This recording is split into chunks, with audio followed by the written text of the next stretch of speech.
you have a story that's about self-care, and I am really curious about this because going to be home for another 5 straight days, I would love to hear more about self-care because right now I'm beating myself up a little. Tell me about this story. Like, I should be working. I should be doing more. Yes, exactly. We all do that to ourselves.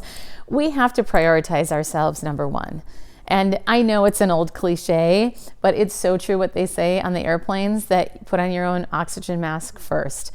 And I'm thinking about a particular client that I met with whose number one goal was self-care.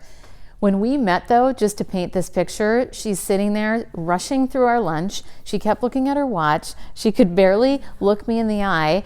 And she said she does everything for everybody.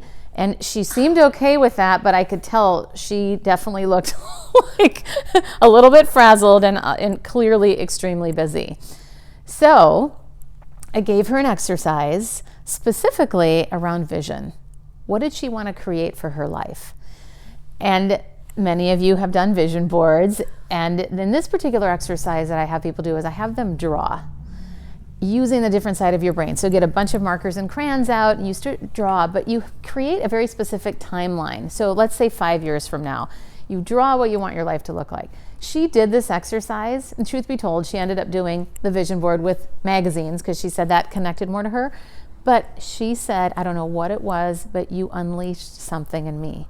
She said, that was the most powerful exercise I ever did in my life. And I didn't even want to do it. I just took it as an assignment, trusting the process. And now she actually, something I haven't even done yet, she spends 60 minutes before bed with no technology. And I said, oh my gosh. She's also setting boundaries. She had an employee that wrote her, she's a VP at a bank, by the way. She had an employee that wrote her an email saying, hey, so-and-so, can you do this for me? And she wrote, normally she said in the past, I would have just given him the answer.